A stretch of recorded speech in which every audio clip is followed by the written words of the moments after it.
भवतु सहनौ भुनक्तु सह वीर्यं करवावहै तेजस्विनावधीतमस्तु मा विद्विषावहै सबको सादर नमस्ते जी, धन्यवाद। अब शुरू करेंगे भजन पहले, ठीक है? कौन गाएगा? कोई है भजन में? मैं बोलूं? हाँ बोलिए बोलिए। हाँ जी। ओम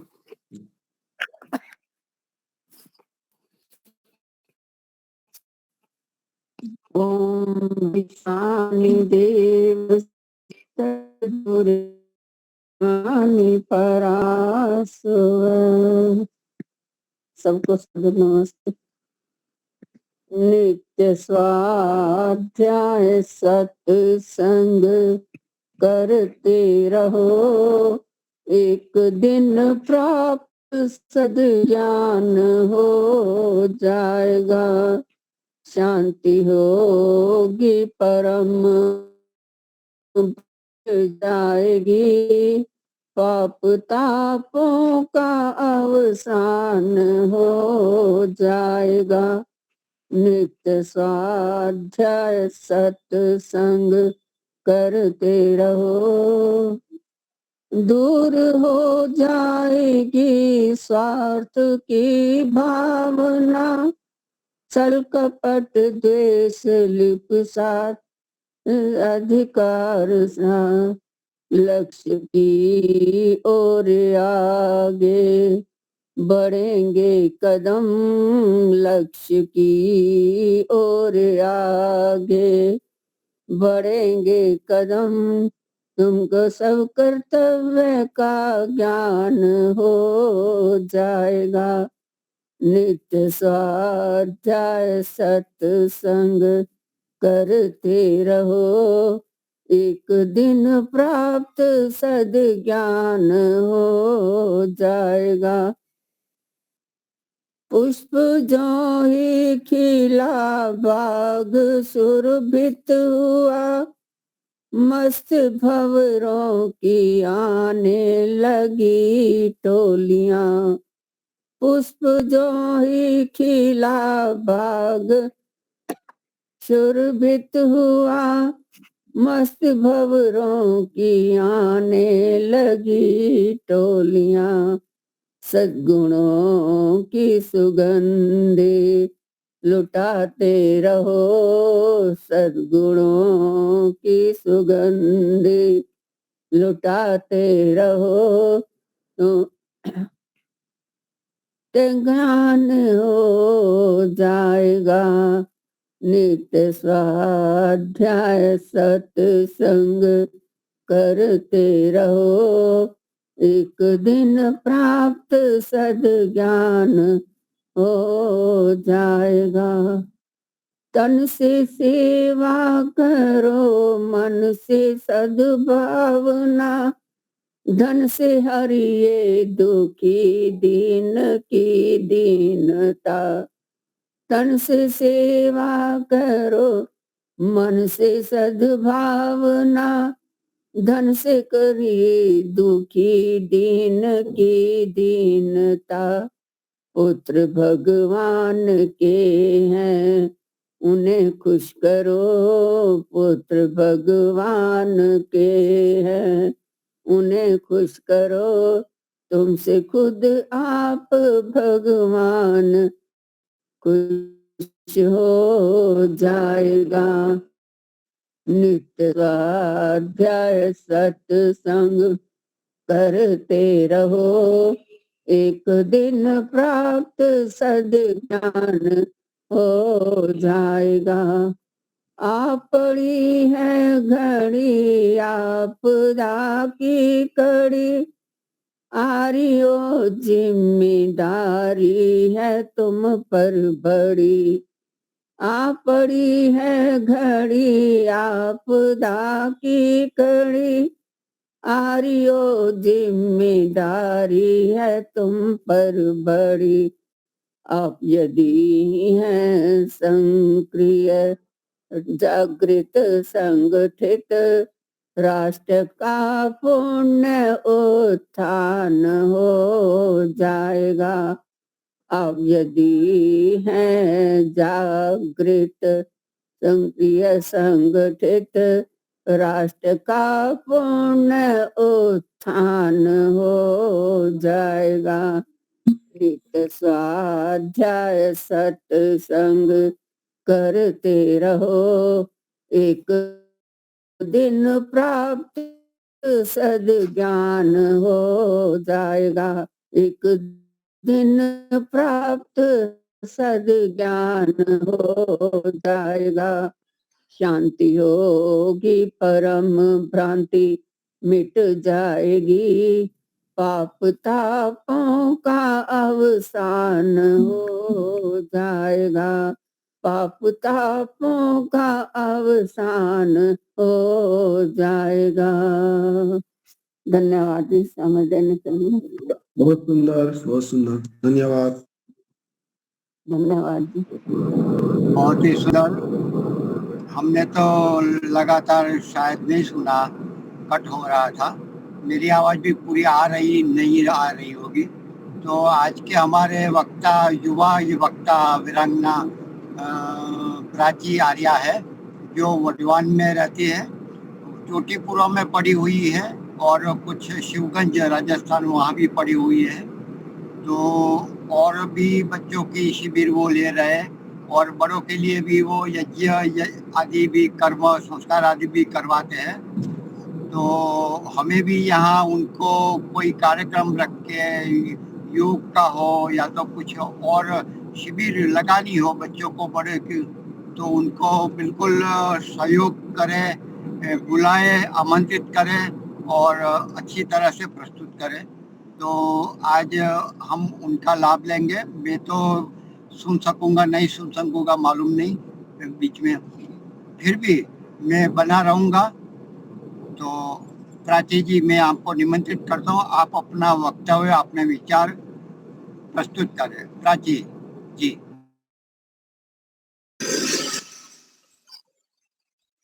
ओम नमस्ते जी सभी को।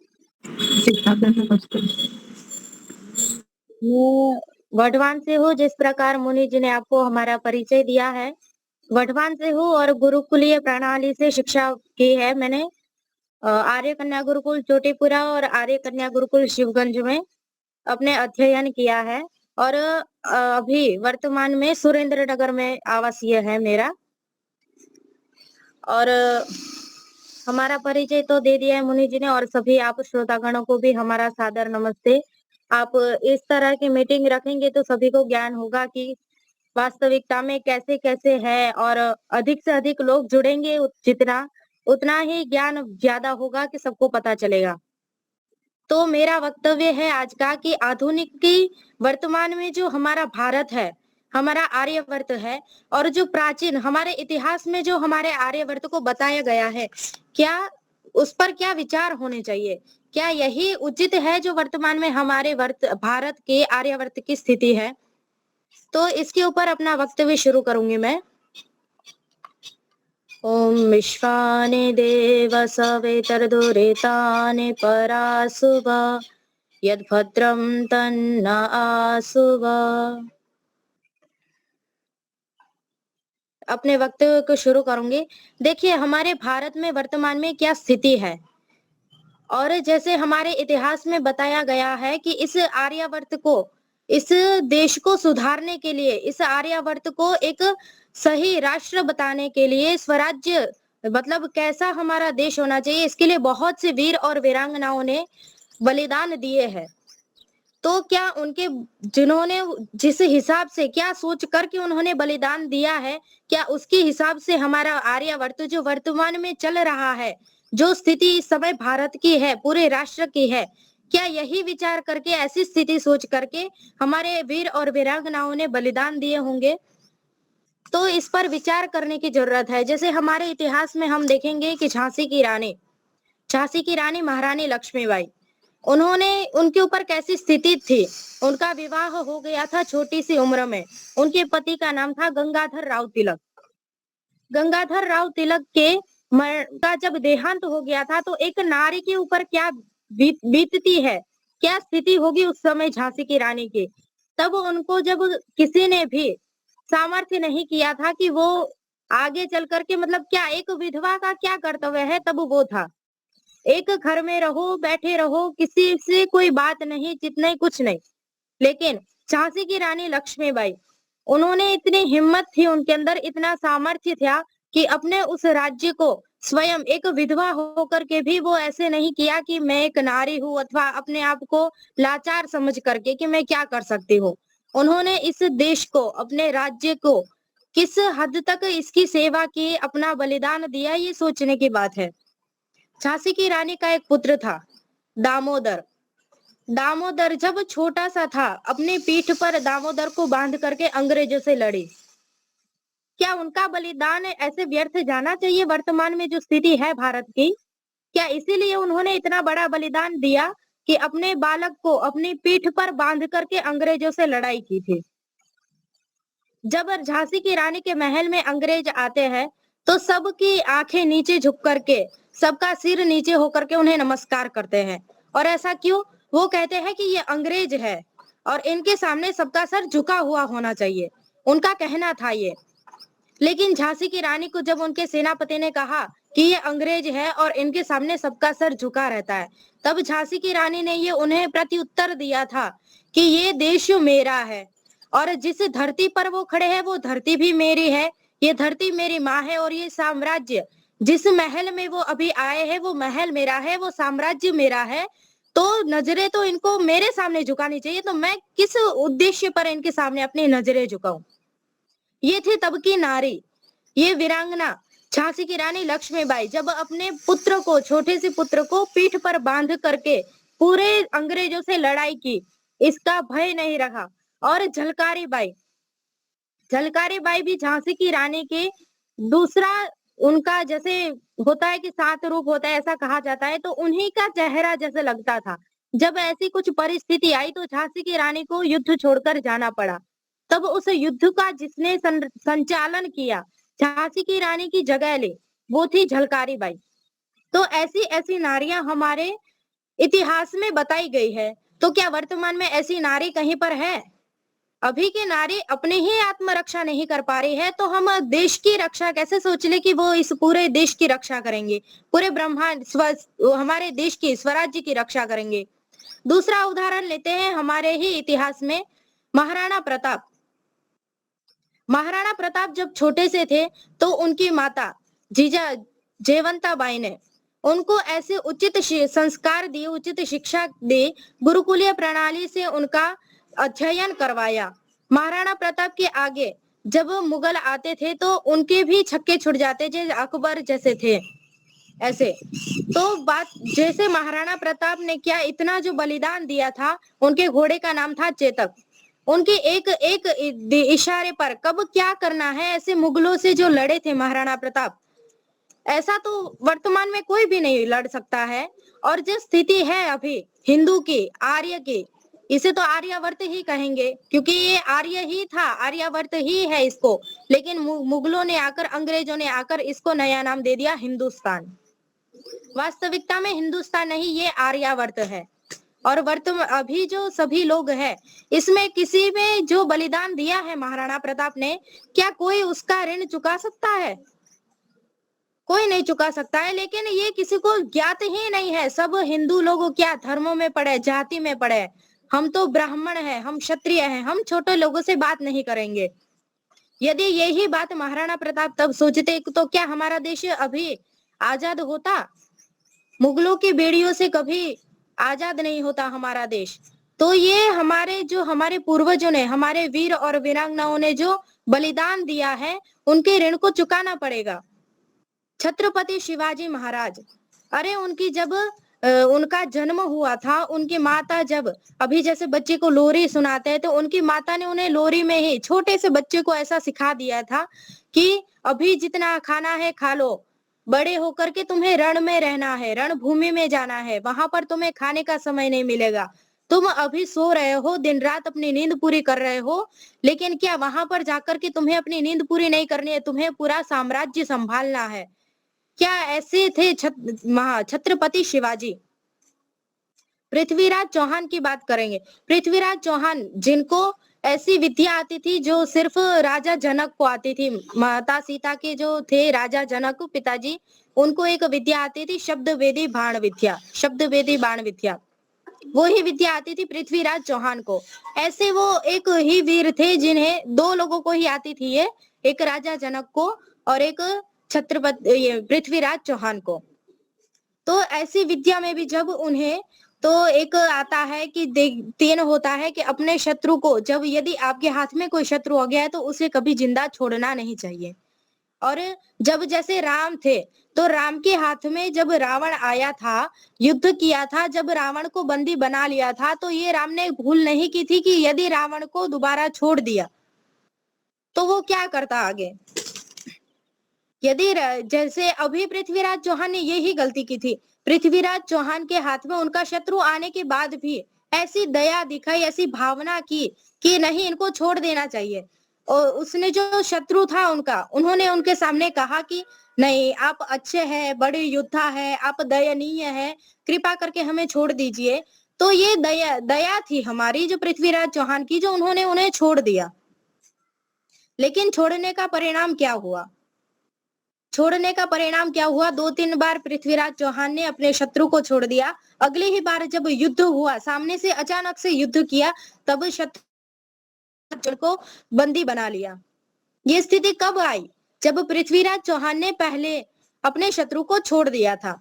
तो ये सीखने की बात है कि जब अपना शत्रु एक बार हाथ में आ जाए, एक बार बंदी बना लिया जाए, जब हमारे अधिकार में वो हो जाए, तो उसको कभी क्षमा नहीं करना चाहिए, क्योंकि एक बार क्षमा करने के बाद आगे वो वही काम दोबारा करेगा।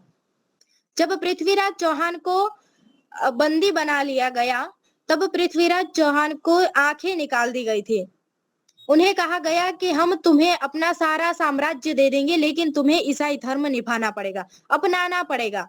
क्या यदि तब पृथ्वीराज चौहान ईसाई धर्म निभा लेते तो उनकी ऐसी स्थिति कभी होती ही नहीं कि उनके आंखें निकाल दी गई थी, उनके इतने जख्म दिए गए थे, उन्हें गरम गरम तेल उबलता हुआ उन पे डाला गया था और उसके ऊपर नमक छिड़का गया था। ऐसा ऐसा बलिदान दिया गया सिर्फ इस आर्यावर्त को, इस देश को, इस साम्राज्य को बचाने के लिए। इतने बड़े बड़े बलिदान देने के बाद भी यदि वर्तमान या अभी जो वर्तमान में स्थिति है, क्या ऐसी स्थिति उनके बलिदान को शोभा देती है।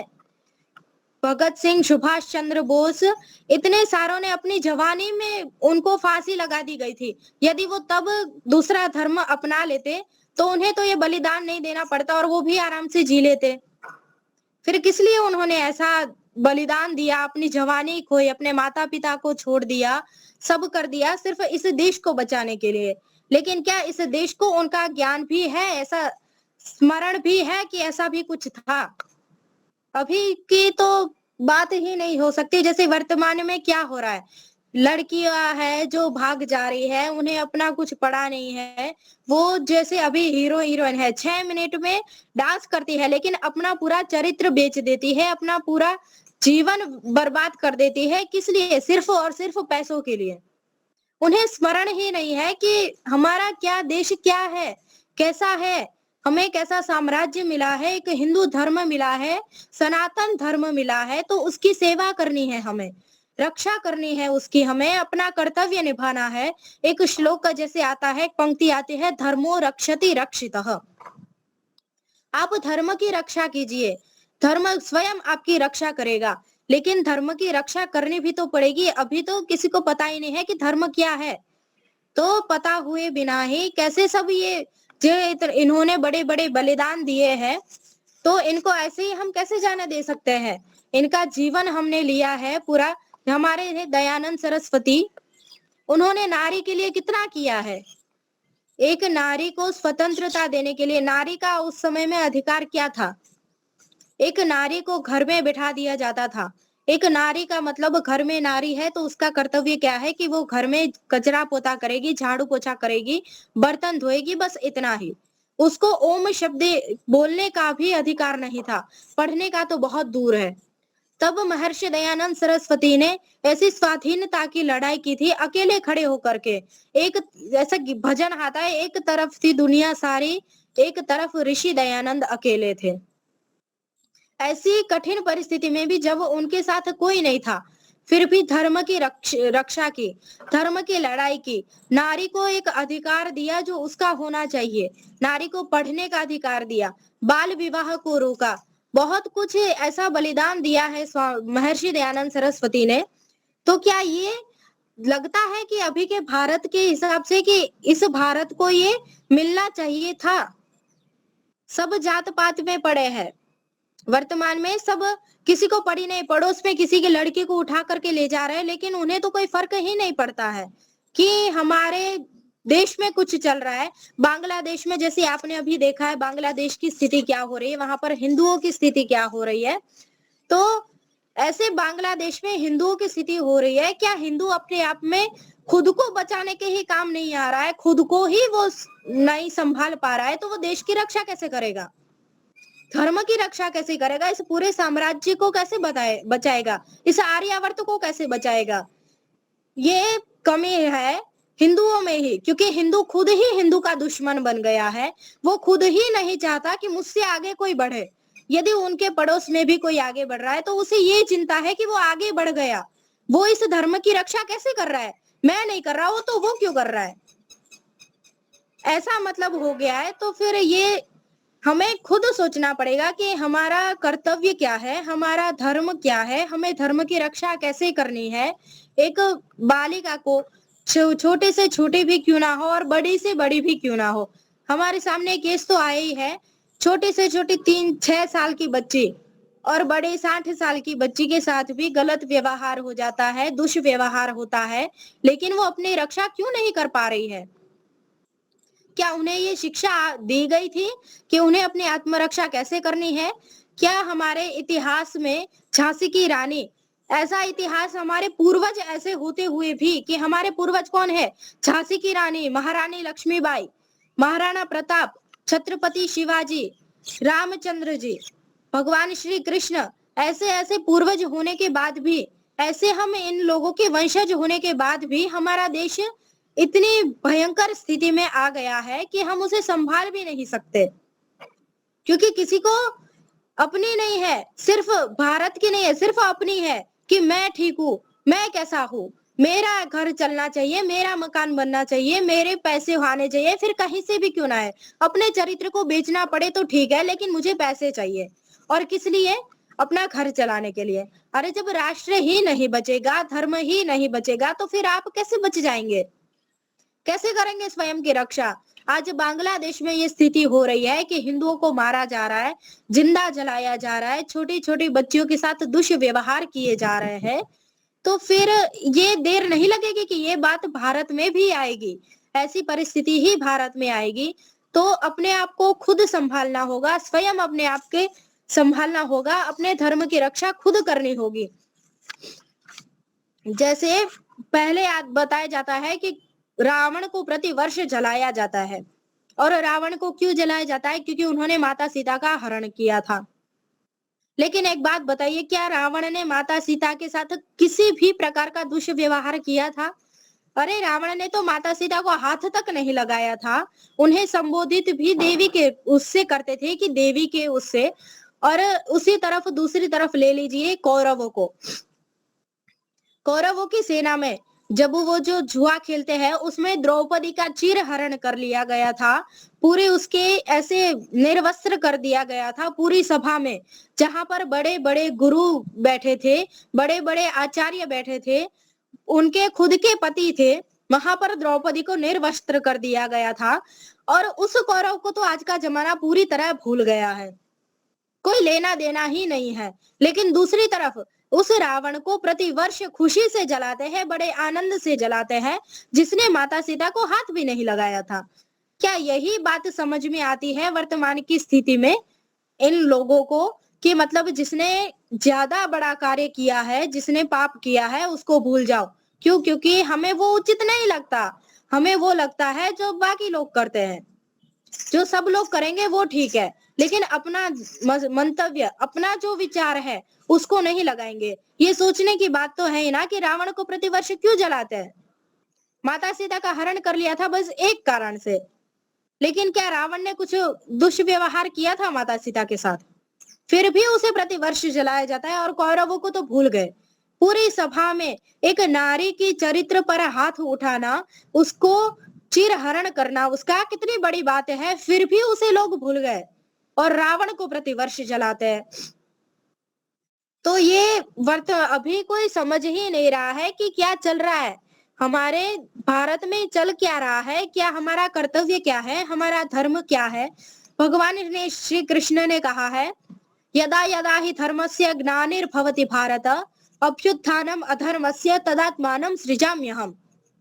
इसका क्या है, जब जब धर्म की हानि होगी, जब जब धर्म पर अधर्म हावी होगा, जब जब अधर्म बढ़ेगा और धर्म की कमी होगी, तब तब भगवान श्री कृष्ण इस अपना अवतार लेकर के इस राष्ट्र को बचाएंगे, इस धर्म की रक्षा करेंगे। तो फिर अपने आप को भगवान श्री कृष्ण का वंशज समझो, उनके पुत्र समझो, भगवान श्री कृष्ण का अवतार समझो और देश की रक्षा करो। जैसे एक बार तलवार उठा लो, अभी की लड़कियों को तलवार नहीं उठानी है, लाठी नहीं उठानी है, उन्हें नाच गाना करना है, उन्हें डांस करना है। क्यों? पैसे आ रहे हैं ना उससे, चरित्र भले ही जाए, हमें कुछ नहीं पड़ी, पैसे आ रहे हैं ना उससे, अपने ही आत्मरक्षा नहीं करनी आ रही है तो फिर वो कैसे करेंगे। तो ये अभी की स्थिति बहुत खराब हो गई है, ऐसी दयनीय हो गई है कि अभी इसको बनाना, वापस से अपने ही उस पर लाना, जैसा चल रहा था, कैसा भारत था हमारा आर्यावर्त कैसा था, आर्यावर्त की नारी कैसी थी, उसको वापस से नारी को उस तरफ लाना बहुत मुश्किल हो गया है, क्योंकि रास्ता ही उन लोगों सबने ऐसा गलत चुन लिया है, उसको वापस कैसे लाया जाए। अभी की लड़कियां तो खुद ही अपना चरित्र बेच देती है सिर्फ पैसों के लिए। और जैसे पुराने हमारे इतिहास में जाए तो एक चित्तौड़गढ़, खिलजी, आपको याद होगा खिलजी, और एक चित्तौड़गढ़ पर खिलजी ने आक्रमण किया था। वहां के राजा थे रत्न सिंह, और रत्न सिंह को बंदी बना लिया गया था। वहां के जो राजा थे, खिलजी ने बंदी बना लिया था, क्योंकि उनको वो पूरा साम्राज्य चाहिए था खिलजी को, और उनका एक सपना था, उनका उद्देश्य था कि उन्हें रानी पद्मावती चाहिए थी। रत्न सिंह को बंदी बना लिया गया और उनको ऐसा संदेशा लिख करके भेजा कि यदि तुम्हें रत्न सिंह वापस चाहिए तो रानी पद्मावती को हमारे हवाले करना पड़ेगा। तब ऐसी स्थिति बनी थी, तब खिलजी ने ऐसा खत लिख करके भेजा था महल में कि यदि तुम्हें राणा रत्न सिंह, अपने राजा, अपने साम्राज्य के राजा वापस चाहिए, अपने महाराजा वापस चाहिए, तो उनकी ही पत्नी महारानी पद्मावती को उनके वहां भेजना पड़ेगा, उनके हवाले कर देना पड़ेगा ऐसा। तो तब की क्षत्राणी ऐसी तो नहीं थी जो अपने राजा के लिए अथवा अपने राज्य के लिए, पैसों के लिए अपने चरित्र को बेच दे। तो तब रानी पद्मावती ने ऐसा खत लिखा था खिलजी को कि हाँ, हमें स्वीकार है, हम आ जाएंगे। तब उनके साथ जैसे डोली में गई थी, रानियां थी तो डोली में गई थी। तब सामने वाले, जब खिलजी को ये खत मिला तो खिलजी तो बहुत खुश हो गया और अपने महल में पूरी तैयारी कर ली। जब रानी पद्मावती वहां गई तो उन्हें पता चला कि उन डोलों में, जो डोलियां आई थी महारानी की दासियों की, उन डोली में रानियां नहीं थी, वीर थे। और तब रानी पद्मावती लड़ाई कर करके, खुद एक क्षत्राणी होकर के, एक नारी की महत्ता है ये। देखिए एक नारी कितना कर सकती है। वर्तमान में जो नारी है उसको तो कहा ही नहीं जा सकता कि ये इनकी वंशज है। ऐसे अपने आप का अपनी ही आत्मरक्षा खुद नहीं कर सकती, देश की कैसे करेंगे। तब रानी पद्मावती खिलजी इतने बड़े साम्राज्य से, इतने बड़े मुगल से, इतनी बड़ी सेना से अकेली खुद लड़ी, और इस दम तक लड़ी कि उसने खुद अपने ही पति को, अपने साम्राज्य के महाराजा रत्न सिंह को जेल से छुड़वा करके, जहां बंदी बना गया था उसे छुड़वा करके अपने महल वापस लेके गई। इतनी ताकत थी तब की नारियां, इतनी क्षत्रिय थी, इतनी वो थी हिम्मत वाली कि खुद अकेला लड़ लिया और अपने साम्राज्य के, अपने महल के राजा को वापस लेके आए। और तब फिर उसके बाद जब युद्ध हुआ तो उसके बाद खिलजी फिर से वापस से उसने उस महल पर चित्तौड़गढ़ पर हमला किया और तब रत्न सिंह को बंदी तो नहीं, जैसे चित्तौड़ के बाहर एक युद्ध चल रहा हो तो वहां पर सभी युद्ध चल रहे और खिलजी थे बाहर और वहां रानी पद्मावती थी महल के अंदर। तब जैसे होता है कि यदि खिलजी ने रत्न सिंह को मार दिया तो फिर तो वो पद्मावती को बंदी बना करके ले जाएगा। तब पद्मावती, तब की क्षत्राणी कैसी थी, देखिए इस बात पर गौर कीजिए। तब की रानियां पद्मावती ने जौहर कर लिया, अपने आप को अग्नि के हवाले कर दिया, खुद को जला लिया और पूरे उनके साथ एक ही नहीं पूरे राज्य के, पूरे राष्ट्र की नारियां जो भी उस युद्ध में जिनके भी पति का वीर गति प्राप्त कर गए थे वो सभी 16,000 रानियों ने जौहर कर लिया। क्यों? क्योंकि वो नहीं चाहते थे कि वो दूसरों के हाथ में आए। एक नारी, इनका चरित्र बहुत ही ज्यादा वो होता है, जैसे तब की क्षत्राणियां थी, अपने चरित्र की, अपने आत्म की रक्षा करना, अपने साम्राज्य की रक्षा करना उन्हें किस प्रकार था वो अच्छी तरह से जानती थी। और इसी तरह उन्होंने ऐसे खिलजी को, जब तक वो खिलजी बाहर उनके रत्न सिंह महाराजा का वीर गति प्राप्त किए, उसी तरह अंदर भी रानी पद्मावती ने जौहर कर लिया। तो तब की नारियां कैसी थी, जो अपने स्वाभिमान को, अपने राज्य को, अपने राष्ट्र को बचाने के लिए, अपने आत्म चरित्र को बचाने के लिए उन्होंने जौहर कर लिया। और अभी क्या स्थिति है कि अभी सिर्फ पैसों के लिए वो खुद ही अपना चरित्र बेच देती है, खुद ही कहती है कि हमें ले जाओ। क्यों? क्योंकि पैसे मिल रहे हैं। लेकिन पैसों से क्या पैसे ही ज्यादा है? ऐसा हमें आत्मरक्षा करेंगे तो ऐसे कैसे देश चल जाएगा हमारा?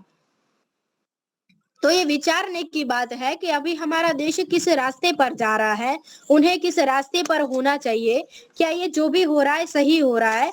हमारा इतिहास में जो बलिदान दिए गए हैं, इन्होंने कितने वीर और वीरांगनाओं ने बलिदान दिया है, क्या इनके बलिदान को ऐसे ही व्यर्थ गवा देना चाहिए? तो ये बहुत सोचने की बात है। और ये सब जाता किन पर है?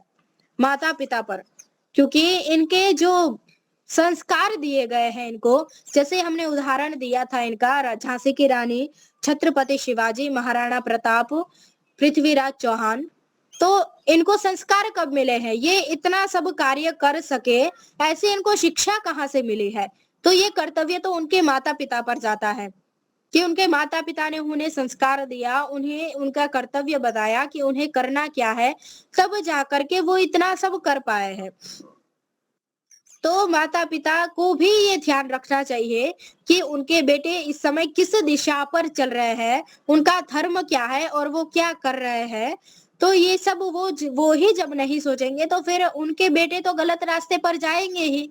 यदि अभी कोई है, जो कोई बेटा भी है, कोई लड़की का रेप हो जा रहा है, बलात्कार हो जा रहा है, उसके साथ दुष्व्यवहार हो रहा है, तो जो लड़का है वो भी किसी माँ का बेटा है, तो ये सोचना है कि उसके घर में उसको कैसे संस्कार दिए हैं। उसको संस्कार दो ना कि दूसरों की बहन भी हमारी बहन ही है, दूसरों की माएँ भी हमारी माएँ ही है। लेकिन ये संस्कार की कमी पड़ जाती है, ये शिक्षा की कमी पड़ जाती है, उसको उचित शिक्षा नहीं दी है, उसका अच्छा माहौल नहीं दिया है। तो ये संस्कार दो, और ये संस्कार ऐसे स्कूलों में तो मिलेंगे नहीं। जैसे अभी स्कूलों में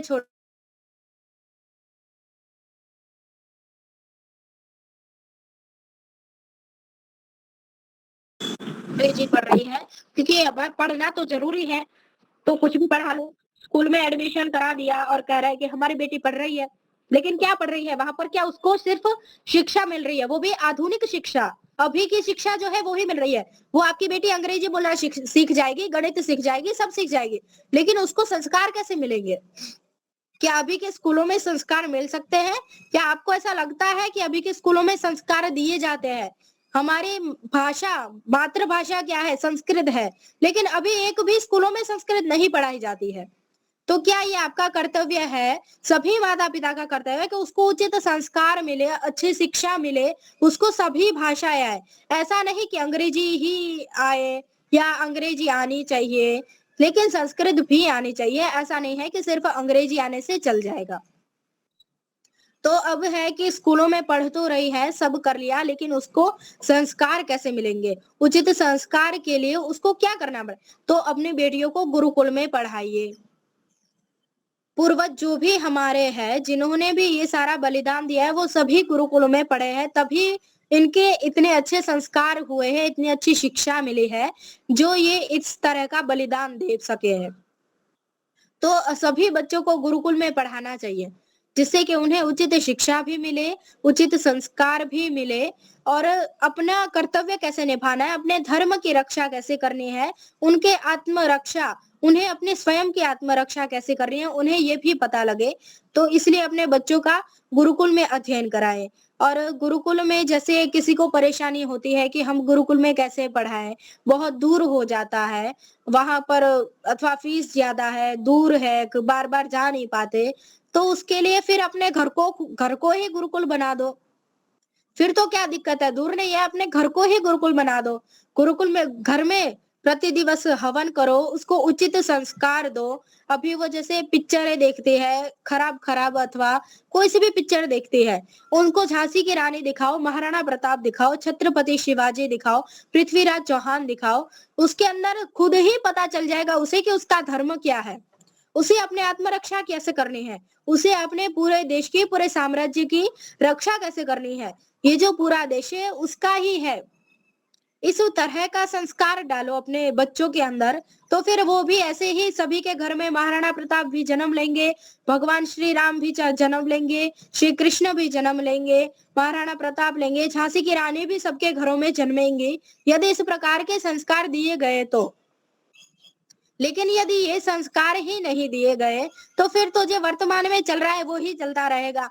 खुद के ही देश में, खुद के ही घर में, खुद की ही बेटी सुरक्षित नहीं है, तो ये किस प्रकार का अपना देश हुआ?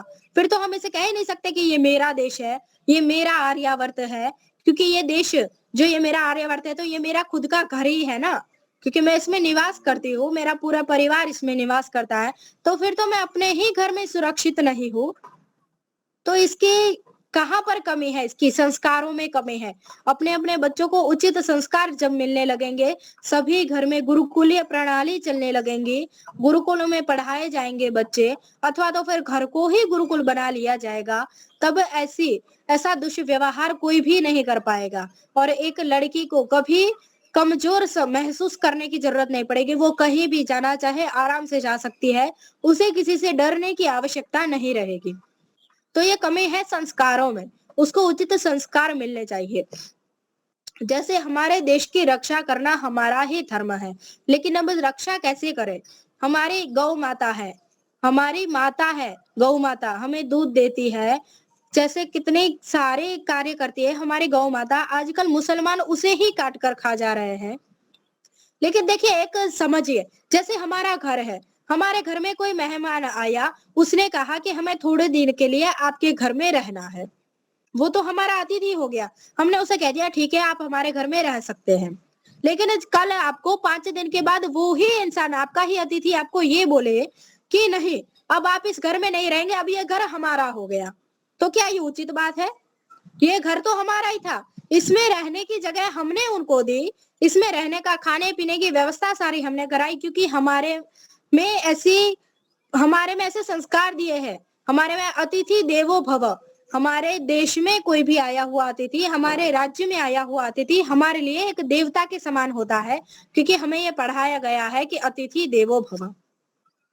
ऐसे ही जब हमारे आर्यावर्त में अंग्रेजों ने अपने ऐसे अतिथि की तरह आए और उन्होंने कहा कि हमें आपके देश में व्यापार करने दीजिए, हमने कहा कि ठीक है, आप व्यापार कर सकते हैं। अब अगले ही 5 दिन के बाद वो हमसे कह रहे हैं कि अब तुम इस देश को छोड़कर चले जाओ, ये देश हमारा हो गया। तो क्या ये सही बात है? अरे इस देश में ऐसे जो मुगल है इस समय, तो क्या हमारे गीता में, वेद में, रामायण में, महाभारत में कहीं भी मुसलमान का नाम लिया गया है क्या? कहीं भी दूसरे धर्म का बताया गया है क्या? कहीं भी ये बात कही गई है क्या, दूसरे धर्म का सम्मान करो? कहीं भी ये बात नहीं गई कि तो हम क्यों माने कि दूसरा धर्म होता है? हम क्यों माने कि मुसलमान भी कोई दूसरा है? अरे वो हमारे में से ही है, लेकिन उन्होंने अपना धर्म अलग कर लिया, उन्होंने अपने आप को अलग कर लिया, तो उसके विरुद्ध है ये। भाई हम सनातन धर्म है, पुराने जमाने से यही है कि हमारा धर्म सनातन धर्म है।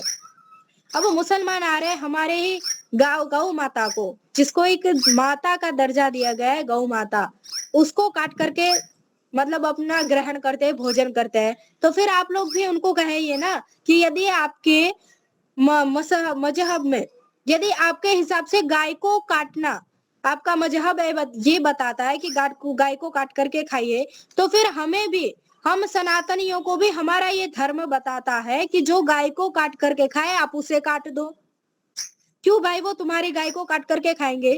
गौ माता है, हमारी माता है, हमें अपनी माता की रक्षा करना पड़ेगी। देखिए हम एक आत्मरक्षा, धर्म की रक्षा और माता की रक्षा, इस प्रकार की रक्षा है। यदि इनके अपनी आत्मरक्षा करते हुए, अपने देश की रक्षा करते हुए यदि आप शस्त्र उठा भी लेते हैं तो इसमें कोई पाप नहीं है। तो कोई ऐसा कहेगा कि हमने उसे मार दिया तो हमें पाप लगेगा, लेकिन ऐसा गीता में कहा है श्री कृष्ण ने कि अपने आत्मरक्षा करना, अपने देश की रक्षा करना, अपने धर्म की रक्षा करते हुए यदि आपसे कुछ भूल चूक हो जाए तो उसमें कोई भी भय की बात अथवा पाप नहीं है, क्योंकि आप अपने धर्म का पालन कर रहे हैं। देखिए आते हैं ना, धर्मो रक्षति रक्षिता, आप धर्म की रक्षा कीजिए, धर्म स्वयं आपकी रक्षा करेगा, लेकिन धर्म करना भी तो चाहिए। ऐसे अभी जो है मुसलमान लव जिहाद जैसे आपने सुना ही होगा, तो ऐसे मुसलमानों को सिखाया जाता है कि उनकी क्लासेस ऐसे ली जाती है कि आप जाइए एक हिंदू लड़की से विवाह कीजिए, आपको 1 लाख रुपए मिलेंगे। आप 2 हिंदू लड़कियों से शादी कीजिए, आपको 2 लाख रुपए मिलेंगे। फिर वो क्या करेंगे, हिंदू लड़की को ले जाएंगे, फिर बच्चे पैदा होंगे, तो फिर वो बच्चे क्या कहलाएंगे, हिंदू या मुसलमान? मुसलमान कहलाएंगे। तो फिर किसका साम्राज्य किसका बढ़ रहा है, हिंदू का साम्राज्य बढ़ रहा है या मुसलमान का? तो फिर तो आप अंदाजा लगा लीजिए कि एक दिन ऐसा आएगा जो पूरा भारत है ना, हिंदुस्तान नहीं कहेगा, हिंदू का राष्ट्र नहीं कहेगा, आर्यावर्त भी नहीं कहेगा, ये राष्ट्र एक कहेगा मुसलमानों का, क्योंकि वृद्धि तो मुसलमानों की ही हो रही है। कह रहे हिंदू को ले जाएंगे, फिर उनके बच्चे पैदा होंगे, फिर वो किसकी वृद्धि होगी, मुसलमानों की वृद्धि होगी। तो फिर तो ये राष्ट्र एक दिन बच जाएगा मुसलमानों का। तो ये बहुत ही सोचने की बात है कि अभी हमारे देश की स्थिति क्या है, किस तरफ हमारा देश जा रहा है, किस तरफ इसे जाना चाहिए, हमारा कर्तव्य क्या है और हम किस रास्ते पर जा रहे हैं। क्या हमारे जो पुराने जो है, जिन्होंने इतने सारे बलिदान दिए हैं, अपने जीवन का पूरा न्योछावर कर दिया सिर्फ इस राज्य को बचाने के लिए, इस राष्ट्र को अच्छी जगह ले जाने के लिए। एक दिन ये ही देश सोने की चिड़िया कहा जाता था, कहते थे ना इस देश को पहले सोने की चिड़िया कहा जाता था, लेकिन अभी क्या है इसमें, अब इसको कहीं भी प्रकार से सोने की चिड़िया कह सकते हैं आप? इतना दुष्व्यवहार होता है इसमें, कहीं भी हम सिक्योर नहीं है कि हम ये सोच ले कि नहीं हम यहाँ पर सुरक्षित है। ऐसी एक भी जगह नहीं है, हमारे ही घर में ऐसी एक भी जगह नहीं है कि हम ये कह सकते हैं कि हम यहाँ पर सुरक्षित है। तो जैसे अपने घर में आपके घर की स्वच्छता रखना, आपके घर को पवित्र रखना, आपके घर में कौन आ रहा है, कौन जा रहा है, उचित व्यक्ति आ रहा है या नहीं, और जो अतिथि आया है वो उचित है या नहीं, वो किस उद्देश्य से आपके घर में आया है, ये आप जिस प्रकार ध्यान रखते हैं अपने घर में तो रखते ही है ना, जहां पर आप रहते हैं उस घर में तो रखते हैं। तो फिर आप बताइए ये देश जो है, ये आर्यावर्त जो है, ये हमारा घर है या नहीं है? हम इसी में रह रहे हैं, हम इसी में भोजन कर रहे हैं, हम इसी आर्यावर्त में पढ़ने जा रहे हैं, हमारा परिवार पीढ़ी दर पीढ़ी इसी में रहा है, तो ये भी हमारा घर है। तो इसकी रक्षा करना फिर किसकी जिम्मेदारी है? ये हमारा घर है तो ये इसकी रक्षा हम ही नहीं करेंगे तो फिर कौन करेगा? ऐसे तो फिर सोचिए कि ये तो हो गया मुसलमानों का, हम ही अपनी आत्मरक्षा नहीं करेंगे। कोई भी लड़की बाहर जाने से घबरा रही है, वो सोच रही है मैं कैसे जाऊं, वहां जाऊंगी तो ये हो जाएगा वो हो जाएगा। अपनी आत्मरक्षा करना सीखिए, अपने धर्म की रक्षा कीजिए, अपने देश की रक्षा कीजिए। तो यही है कि उद्देश्य कि जिस प्रकार हमारे वीर और वीरांगनाओं ने बलिदान दिया है, उनके बलिदान को याद करते हुए, उनके स्मरण, उनको याद रखते हुए कि उन्होंने हमारे लिए ही किया है ना, क्योंकि उन्होंने तो अपने वंशज के लिए किया है, अपने लिए तो किया नहीं, क्योंकि अपने आप को तो न्योछावर कर दिया युद्ध भूमि में। तो किसके लिए किया है? हमारे लिए किया है। हमारे लिए उन्होंने अपने पूरा जीवन दे दिया, तो कितनी बड़ी बात है। अभी कोई कर सकता है क्या हमारे लिए इतना बड़ा न्योछावर? कोई नहीं कर पा रहा है। लेकिन यदि उन्होंने इतना बड़ा न्योछावर किया है, इतना बड़ा ऐसा सोचा है कि हमारे वंशज अच्छे रहे। यदि आज नारियां पढ़ रही है, आज हमारा देश सुरक्षित है, आप अपने-अपने घरों में अपना स्वयं का भोजन बना करके खा सकते हैं, अपनी बेटियों को पढ़ा सकते हैं, आप कुछ पढ़ सकते हैं, तो उसके पीछे सबसे बड़ा हाथ यदि है तो हमारे पूर्वजों का है। क्योंकि उनके ऐसी बलिदान के कारण ही हम आज ये सब कुछ कर पा रहे हैं। यदि उस समय उन्होंने अंग्रेजों से लड़ाई ना की होती, मुगलों से लड़ाई ना की होती, तो फिर आप कल्पना कीजिए हम उस समय क्या होते? एक बेड़े में बंधे हुए होते, ना ही हमें कुछ बोलने का अधिकार था, नारी को तो बिल्कुल भी नहीं था। वो अपनी जीभ से यदि ओम शब्द भी बोले ना तो उसकी जीभ काट दी जाती थी। ऐसी स्थिति थी, हमारे इतिहास में सब बताया गया है। तो इतना जब बलिदान दिया है हमारे लिए, क्योंकि उन्होंने अपने वंशजों के लिए दिया है और हम उनके वंशज हैं, तो हमारे लिए इतना बलिदान दिया है तो फिर हमारा थोड़ा-सा तो कर्तव्य बनता है कि उनके बलिदान को स्मरण रखते हुए अपने देश के लिए कुछ अपने भी धर्म की रक्षा कर ले, हमारे धर्म की रक्षा हम भी थोड़ा कर्तव्य कर लें। नहीं तो फिर अगले दिन आपके ही घर से आपकी ही बेटी उठकर चली जाएगी और आप कुछ नहीं कर पाएँगे। क्योंकि कुछ अभी आत्मरक्षा करना आता ही नहीं है, क्या करेंगे? चिल्लाएँगे, क्या चिल्लाने से हो जाएगा? तो फिर अपनी रक्षा कीजिए, अपने आत्मरक्षा करना सीखिए, जिन्होंने बलिदान दिया है इतना सारा हमारे हमारे लिए, इस देश के लिए, तो उनके बलिदान को ऐसे व्यर्थ नहीं जाने देना चाहिए, क्योंकि ये छोटा-मोटा काम नहीं है कि ऐसे बलिदान दे दिया, इसको हम छोटे से शब्दों में बोल भी नहीं सकते, ये बहुत बड़ी बात है। तो ये समझना चाहिए, सोचना चाहिए और अभी की जो है युवा पीढ़ी तो उनको संस्कार देंगे तो उनके माता-पिता ही दे पाएँगे और तो फिर कौन देगा? तो अपने माता-पिता का कर्तव्य है कि बच्चों को गुरुकुल में पढ़ाओ जिससे उन्हें भी ऐसे संस्कार मिले, उचित शिक्षा मिले, वो भी अपना कर्तव्य अच्छी प्रकार से निभा सके कि उनका कर्तव्य क्या है, उनको सही रास्ता कौन-सा है, उनको उचित राह पर कैसे चलना है, वो भी ये सब कर सके, तो ये आपका कर्तव्य है, सभी माता-पिताओं का कर्तव्य है अपने देश की रक्षा करना, अपने आत्मा की रक्षा करना। देखिए अभी है तो ये समझ नहीं पाते कि अपनी आत्मरक्षा कैसे करें। लड़कियां हैं तो फिर सोचती है भाई बलात्कार हो गया। देखिए अभी छोट केस आया था, छोटे से 6 साल की बच्ची के साथ दुष्व्यवहार हो गया था। तो यदि उसे अपनी आत्मरक्षा करनी आती तो ऐसा कभी नहीं होता। लेकिन अब सवाल ये उठता है कि अब उसे कैसे आए? इतनी छोटी सी बच्ची है, तो उसे कैसे आए अपनी आत्मरक्षा करना? लेकिन इसमें कोई ज़्यादा ऐसी विचारने की बात नहीं है क्योंकि छोटे से छोटे को बच्ची को भी अपनी आत्मरक्षा करने की शिक्षा दी जाती है। लाठी, तलवार, भाला और ये जब ऐसा होता है कि हम ऐसी जगह पर है जहाँ लाठी, तलवार ये सब मिल नहीं रहा है, कैसे अपनी आत्मरक्षा करें? ये साधन तो है नहीं हमारे पास, शस्त्र तो है नहीं, तो कराटे भी है, युद्धम है, कराटे से भी आप अपनी आत्मरक्षा कर सकते हैं और कहते हैं कि ऐसे कैसे सिखाएँ मतलब अपने बेटियों को, तो बहुत सी शिविरें भी लगती है, गुरुकुलों में तो ये सिखाया जाता ही है, लेकिन बहुत सी शिविर भी लगती है जिसमें ये इस प्रकार की शिक्षा दी जाती है, अपनी आत्मरक्षा कैसे करें और मैं खुद यहाँ पर लेती हूँ जिसको मतलब यहाँ पर बहुत से बच्चे हैं हमारे हमारे ही छोटे-छोटे बच्चे हैं, मैं उनको भी सिखाती हूँ कि अपनी आत्मरक्षा कैसे करनी है। और बेटियों को तो अवश्य ही सिखाना चाहिए, क्योंकि अभी वो ही सेफ नहीं है। तो अपनी-अपनी बेटियों को भी सिखाओ और यदि आप लोगों को ऐसा है कि आपके घर में बेटियाँ हैं, जिन्हें ये सीखना है, तो आप लोग मुझसे संपर्क कर सकते हैं, मैं उन्हें सिखाती हूँ, ऑनलाइन भी क्लास ले सकती हूँ, लाठी है, तलवार है, भाला है, कराटे है। इस प्रकार की शिक्षा मैं यहाँ पर देती हूँ, शिविर लेती हूँ। तो यदि आप लोग भी चाहें तो हम मुझसे संपर्क कर सकते हैं। मैं उन लोग को ऑनलाइन भी सिखा सकती हूँ। तो यही है कि मतलब हमारे वीर और वीरांगनाओं ने, पूर्वजों ने इतना बलिदान दिया है सिर्फ़ इस देश के लिए, हमारे हमारे लिए, तो फिर हमारा भी थोड़ा कर्तव्य बनता है कि उन्हें उचित संस्कार दिए जाएँ, उचित शिक्षा दें, जिससे कि हम भी उनके पद चिन्हों पर चल सकें, हम भी अपना कर्तव्य निभा सकें और इस देश की और अपने धर्म की अपने ही रक्षा खुद कर सके, हमें किसी और की आवश्यकता ना हो। तो यही आप लोग को संदेश देने का मतलब यही मेरा विचार था कि आप लोगों तक अपना वक्तव्य के आधार पर वक्तव्य के इसलिए वक्तव्य ऐसा रखा कि आप लोग भी समझ सके कि हमारे पूर्वज कैसे थे और उन्होंने किस लिए इतना बलिदान दिया है, उनका क्या कर्तव्य जिन्होंने हमारे लिए किया है। तो फिर हमारा भी कर्तव्य बनता है अपने धर्म की रक्षा करना और राष्ट्र की रक्षा करना। तो यहीं पर अपनी वाणी को विराम दूंगी। आप लोग का भी बहुत बहुत धन्यवाद जो इतना सुना मेरे वक्तव्य को। अस्तु, धन्यवाद। ओम। बहुत अच्छा प्राची जी, आपने बहुत ही अच्छी तरह से नारी शक्ति को प्रदर्शित किया है और आप बहुत अच्छा भी कार्य भी कर रहे हो। एक मिनट, मेरे ख्याल से ये किसी का प्रश्न है प्राची जी। जी जी। हाँ, एक मिनट।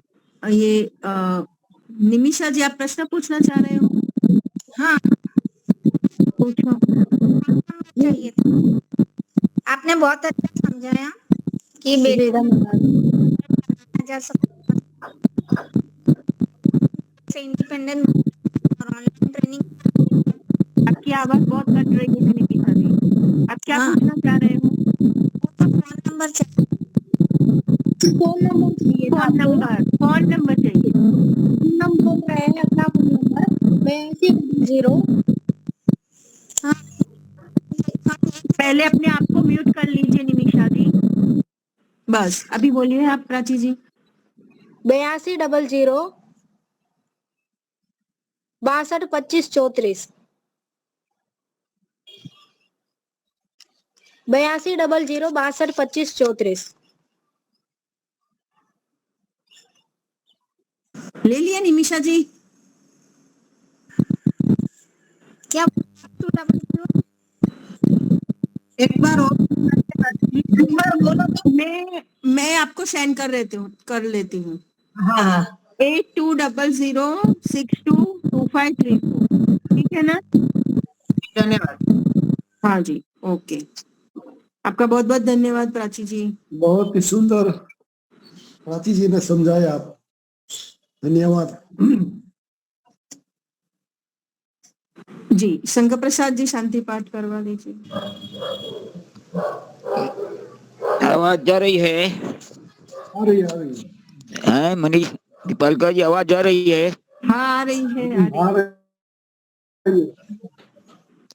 आज वर्तमान काल में गार्जियन और बच्चे केवल अपनी जीविका के लिए चिंतित हैं, देश की कोई चिंता नहीं है। तो ये जो आज का प्रवचन हुआ है बहुत ही प्रेरणा कर रहा है। प्राची जी को बहुत बहुत धन्यवाद। कक्षा का समापन शांति पाठ और जयघोष से। ओम ध्यान शांति अंतरिक्षम शांति पृथ्वी शांतिरापः शांतिरोषधयः शांतिर वनस्पतयः शांतिर्विश्वे देवा शांतिर्ब्रह्म शांतिः सर्वं शांतिः शांतिरेव शांतिः सामा शांतिरेधि। ओम शांति शांति शांति। जय घोष। जो बोले सो अभय। सत्य सनातन धर्म की जय हो। मर्यादा पुरुषोत्तम भगवान राम की जय हो। योगीराज श्री कृष्ण जी की जय व्याकरण सूर्य गुरु विरजानंद की जय युग प्रवर्तक महर्षि दयानंद सरस्वती की जय हो। स्वामी श्रद्धानंद की जय हो। भारत माता की जय हो। गौ माता की रक्षा करो। देश के अमर शहीदों की जय हो। वेद की ज्योति चलती रहे। ओम का झंडा आर समाज सत्यार्थ प्रकाश प्रणव ध्वनि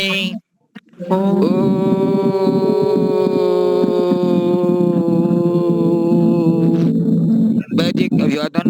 सबको सादर नमस्ते। नमस्ते। धन्यवाद। धन्यवाद प्राची जी। जी, धन्यवाद आप सभी का भी हमारा वक्तव्य सुनने के लिए।